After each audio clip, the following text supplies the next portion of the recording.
नमस्कार, A1 India देख रहे हैं आप। मैं हूं सुरेंद्र सोलिया। आज हम पहुंचे हैं तिजारा क्षेत्र के उस जगह पर। वन विभाग की वो जगह थी ये जहां सरिस्का से विस्थापित कर करीब 200 के लगभग परिवार यहां लाए गए और वो 200 परिवार यहां आए। उनका अलग अलग जो क्षेत्र है वो बसाया गया। ये पूरा वन विभाग का वो क्षेत्र हुआ करता था तिजारा का, जो खाली था। इन 250 परिवारों को, लगभग 200 से 250 के बीच में ये परिवार है, इनको सबको यहाँ पर जो भूमि है वो आवंटित वन विभाग की तरफ से की गई है। क्या स्थिति है? किसी को आए 5 साल हो गए, किसी को आए यहाँ 4 साल हो गए, किसी को 3 साल हो गए। वस्तु स्थिति क्या है? स्थानीय लोग मौजूद हैं। एक भी लोग, इन लोगों में एक भी आपको ऐसा नहीं दिखाई दे रहा होगा जो न्यू जनरेशन का हो या जो बचकाना हरकत कर सके या अपनी बातों को सही तरीके से, सही ढंग से नहीं रख सके। इन सभी बड़े और जिम्मेदार परिवारों के सर पर वो जिम्मेदारियां हैं जो न्यू जनरेशन बच्चों की शिक्षा को लेकर भी, रोजमर्रा के काम धंधे के लिए भी, पेट पालने की जिम्मेदारी भी बड़े स्तर पर इनके कंधों पर है। ऐसा लग रहा है इनके अगर हम चेहरे नज़दीक से देखें तो लगता है कि कहीं ना कहीं जो मूलभूत सुविधाएं हैं, फंडामेंटल राइट्स जो हैं, उनकी जिम्मेदारियों से आज कंधे कहीं ना कहीं थकान महसूस कर रहे हैं। वो क्यों? उसका कारण क्या है? क्या आश्वासन दिया गया? आखिर आज क्यों परेशान महसूस करते हैं?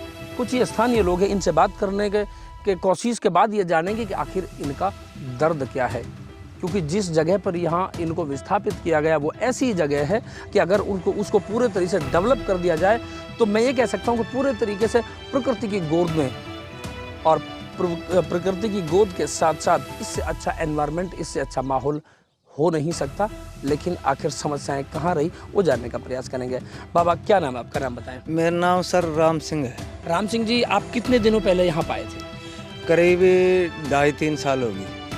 तो आपको क्या बताकर यहाँ विस्थापित किया गया था? आपको जो बसाया गया था, किस तरह की आज व्यवस्थाएं हैं? आप जरा खोलकर बताएं, क्या आपको कहा गया था और आज किन समस्याओं का आप सामना कर रहे हैं? देखो जी, माँ ने बसाया गया था, थाने 6 बीघा ज़मीन देगा, 90/60 का प्लॉट देगा, 4.25 लाख रुपए देगा और जो भी मूलभूत सुविधा है वो पूरी देगा। कॉलोनी के मायने आपको कनेक्शन करके देगा, पानी की पूरी व्यवस्था करके देगा, खेत तुम्हारा समतल करके देगा, रोड तुम्हारा बिल्कुल पास करके देगा, स्कूल थारी एंड टू एंड खुलाई जाएगी और जो भी मूलभूत सुविधा है वो सारी हम देंगे आपको। तो सर अमर को 6 बीघा ज़मीन तो दे देनी, 90/60 का प्लॉट भी दे दिया, इसमें आप घर बना, हाँ, और 4.25 लाख रुपया भी दे दिया। बाकी रही बात ये सुविधा की, सुविधा हमारे कुछ नहीं है। क्या क्या सुविधाएं आपके पास नहीं है और क्या क्या परेशानी आज आपको हो रही है? हमको परेशानी, पहली परेशान तो ये है, हमको ये है कि तो आप तो कुफड़ हो ही, आपके बच्चे भी कुफड़ रह जाएंगे। आप वहाँ जाओगे, बहुत बढ़िया माहौल है, वहाँ बहुत बढ़िया जगह है और आपके बच्चे पढ़ लिख के कोई अफसर भी बन जाएंगे, बोलवा का भी आपको तरीका मिल जाएगा। हमको तो सर तरीका तो है ही नहीं बोलने का, क्यों? हम तो कुफड़ लोग हैं, जंगल का रहने वाला आदमी है सर। उसके बाद में तुम ये कहे कि आप कच्चा छप्पर डाल दो, हैंड टू हैंड के लिए कच्चा छप्पर डाल दो, हम आपको तुरंत आपकी बिल्डिंग तैयार करवा देंगे और आपके बच्चों की सुविधा करवा देंगे। हमने कच्चा छप्पर डाल दिया गई साल, यानी कि आया तो लोगों को 5-5 साल भी हो गए, पर गई साल से हमने कच्चा छप्पर डाल दिया, मास्टर लगा दिया। अब हमको तो ये तोल नहीं है कि किसके पास तो हम जाएं और किसके पास से सुविधा मिलेगी, क्यों? हमको तो अनुभव ही नहीं है, हम पढ़े लिखे ही नहीं है, किसके पास जाए? हमको तो जाएं तो भी हमको तो ऐसे बता देते हैं कि साहब ये तो हमारा काम नहीं है, उसके पास जाओ, वन विभाग के पास जाओ। वन विभाग करने जाते हैं, जब वो ये कहते हैं कि साहब हमने तो पास करार दे दी नहीं, वो तो सरकार का काम है, वो सरकार करेगी। प्रशासन आज पल्ला झाड़ रहा है। हाँ। जी, कुछ और भी साथ में। बाबा आगे आ जाए, एक बार आपसे भी बात कर लेते हैं। एक रास्ता है, बात कर लेते हैं। बाबा, क्या नाम है आपका? नाम बताएं। रतिराम पटेल है।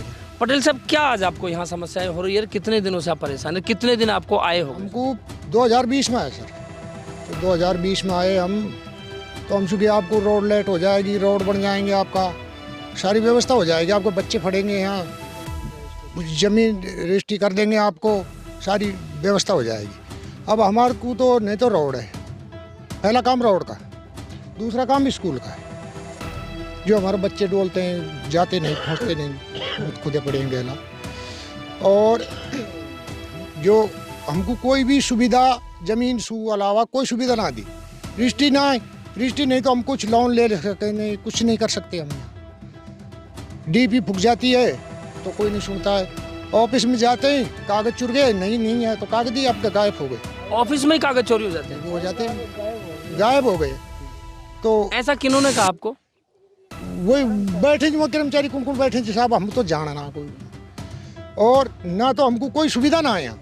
और क्या क्या समस्या है आपको यहाँ खुले में रहते हुए हो रही है? और तो कोई समस्या ना है यहाँ। कभी तो डोरी चुर जाती है, कभी कोई मोटर चुर जाती है, कभी क्या हो जाता है, कभी क्या हो जाता है। हमको तो कोई सुविधा नहीं तो जब पहले ये बोला था कि हम आपकी बाउंड्री करके देंगे, तार खींच के देंगे, आपको कोई परेशानी नहीं होगी, मुड्डी गाड़ के देंगे, आज कुछ नहीं। अभी जीवन कैसे चल रहा है? क्या आप काम करते हैं? कैसे आप 2 टाइम की रोटी का जुगाड़ कर पा रहे हैं? साहब अब ये तो पेट तो भरना पड़ेगा, पर हैं दुखी हम, वहाँ से ज़्यादा दुखी हैं। कोई टाइम में जयसिंह महाराज जी ने गांव उठाए थे, उस टाइम में भी राजान की मीटिंग बैठी तो जयसिंह महाराज जी से पूछी गई थी कि भाई ये आप क्या कर रहे हो, तो जयसिंह महाराज जी ने कि मैं 22 गांव उठा रहा हूँ, ये बहुत बुरा कर रहे हैं आप, अत्याचार है। तो उसने जाके वापसी बसा दिया गया। तो ये अत्याचार हुआ है तो हमको कुछ सुविधा तो दें जो हमारी आत्मसंतुष्टि हो। तो अभी आपको क्या लग रहा है कि आपको जबरदस्ती लाएगा या आप आना चाहते थे या नहीं आना चाहते थे? हमको उनने समझाया, हम आगे आने के बाद में हमको वो जो सुविधा बताई उनने, वो कोई सुविधा नहीं, कोई सुविधा नहीं है।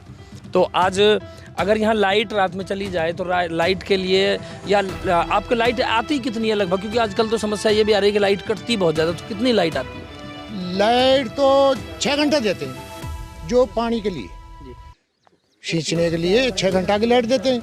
हमने कोई फाइल लगा रखी है घरन के लिए, वो फाइल भी चल रही, कब आएगी पता नहीं। तो घरों में अंधेरा या लाइट जल रही है? कुछ भी नहीं है घरों में, जो कोई आ गई वो तो लाइट बढ़ा लेते हैं, ना आती है तो वो पड़े रहते हैं। तो घर में बच्चे कितने हैं? बच्चे तो हम 8 सदस्य हैं। घर में बच्चे कितने जो स्कूल के लिए जिनकी जरूरत सबसे बड़ी है? 4 हैं। तो चारों बच्चे स्कूल में जाते हैं? जाते हैं। कहाँ से जाते हैं वो? स्कूल तिजारा जाते हैं। कौन सी क्लास में बच्चे पढ़ते हैं?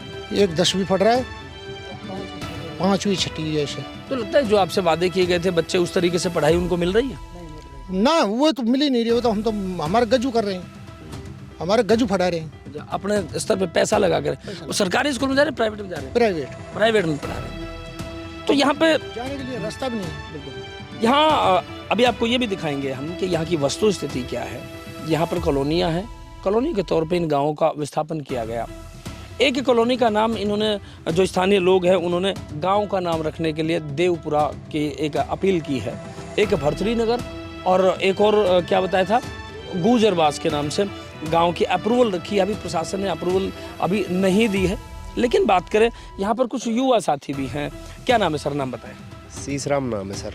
सीसराम जी, आप युवा हैं, किस तरीके से इस पूरे माहौल को देखते हैं? क्योंकि पढ़ा लिखा और तकनीकी का दौर है, और जिस तरीके के आज माहौल में आप आकर के रह रहे हैं, कितना बड़ा चैलेंज लगता है? क्या आसान है? अगर सरकार और प्रशासन चाहे तो क्या नहीं कर सकता? सर, सरकार और प्रशासन चाहे तो सब कुछ कर सकता है, सारी सुविधाएं भी दे सकते हैं, और सुविधाएं देने के बाद यहाँ बहुत अच्छी जगह भी है, हम अच्छे तरीके से जीवन यापन भी कर सकते हैं। लेकिन प्रशासन ने कुछ सुविधाएँ तो दे नहीं रहा, नहीं लाइट की सुविधा, नहीं बिजली की सुविधा। जिन घरों में 2, 4, 5 घरों में अब तक कनेक्शन हुए हैं, बाकी घरों में कनेक्शन नहीं है। मच्छरों की वजह से बीमारियों का भी सामना करना पड़ रहा है, और स्कूल के लिए कोई सुविधा नहीं है। 5वीं तक की स्कूल सेक्शन की है, उसमें भी टीचर नहीं आता, और जो 5वीं के बाद में जो बच्चों को तिजारा एडमिशन करवा रखा है, कुछ सरकारी स्कूलों में भी जाते हैं, कुछ प्राइवेट स्कूलों में भी जाते हैं, उनके लिए साधन की व्यवस्था भी नहीं है। साधन आता ही नहीं है, यहाँ रोड खुदा पड़ा है। अब रोड की वजह से साधन आ नहीं पाता, बच्चे 5-5, 7-7 किलोमीटर, 8-8 किलोमीटर पैदल जा नहीं पाते। 10-10, 5-5 दिन बच्चों को स्कूल गए हो गए। तो ये बहुत अधिक समस्याओं का हमें सामना करना पड़ रहा है, और सरकार ने जैसा कुछ बताया था वैसा तो कुछ भी किया ही नहीं। सरकार का काम हो गया, हम वहाँ से निकल आए, उनको तो वहाँ से निकालना था, उसके बाद उन्होंने हमारी कोई सुनवाई नहीं लिया। इस पूरी व्यवस्था को हम अगर थोड़ा नज़दीक से देखें तो डिजिटल इंडिया की बात की जाती है। आज डिजिटल इंडिया को तो आप छोड़ दीजिए, पुरानी कहावतों में आपने सुना होगा कि दिल्ली दूर की बात है, लेकिन तकनीक और डेवलपमेंट ने आज दिल्ली को बहुत नज़दीक कर दिया। लेकिन इन व्यवस्थाओं को अगर हम देखें तो वाकई में यहाँ आज भी दिल्ली दूर की बात है। अभी हाल ही में विस्थापित जो हुए थे सरिस्का से हमारे बागोड़ क्षेत्र में, वहाँ पर उन लोगों के द्वारा कुछ समस्याओं को लेकर ज्ञापन मुझे दिया गया, जिसके अंतर्गत मूल रूप से उनके द्वारा कुछ पहुँच मार्ग की समस्या को लेकर और जो स्थान उनको आवंटित किया गया था उसके चारों तरफ तारबंदी को लेकर, सुरक्षा के मद्देनज़र, विद्यालय की समस्या को लेकर और साथ ही साथ कुछ आधार कार्ड उनके जो बन रहे थे उसको लेकर जो कुछ समस्याएं हैं, इस प्रकार की समस्याओं को लेकर एक ज्ञापन दिया गया था, जिसको विस्तार से जिसकी समीक्षा की। उसके तहत हमने पाया कि उन लोगों को जो समस्याएं सामने आ रही हैं उसमें उनकी मदद की काफ़ी आवश्यकता है और उपखंड प्रशासन जो है वो प्रोएक्टिव होकर उनके समस्याओं के निस्तारण के लिए प्रतिबद्ध है, ताकि उन लोगों को किसी प्रकार की समस्या नहीं आए। राज्य सरकार की मंशा के अनुरूप और राज्य सरकार के निर्णय के अनुसार उन लोगों का विस्थापन यहाँ पर किया गया है, भूमि आवंटित की गई है। अतः उपखंड प्रशासन तिजारा का पूर्णतः दायित्व है और हमारा एक नैतिक बोध भी है कि हम उन लोगों को मूलभूत जो सुविधाएँ हैं उससे उनको किसी प्रकार की दिक्कत नहीं आए। जहाँ तक पहुँच मार्ग की मार्ग है जो दिक्कत है, उसके लिए हम लोगों ने अभी पीडब्ल्यूडी डिपार्टमेंट को सूचित कर दिया है। अतिशीघ्र पहुँच मार्ग का जो उनका मसला है, जो रोड के क्षतिग्रस्त होने का मामला है, उसको दुरुस्त करवाकर पहुँच मार्ग अच्छा करवा दिया जाएगा।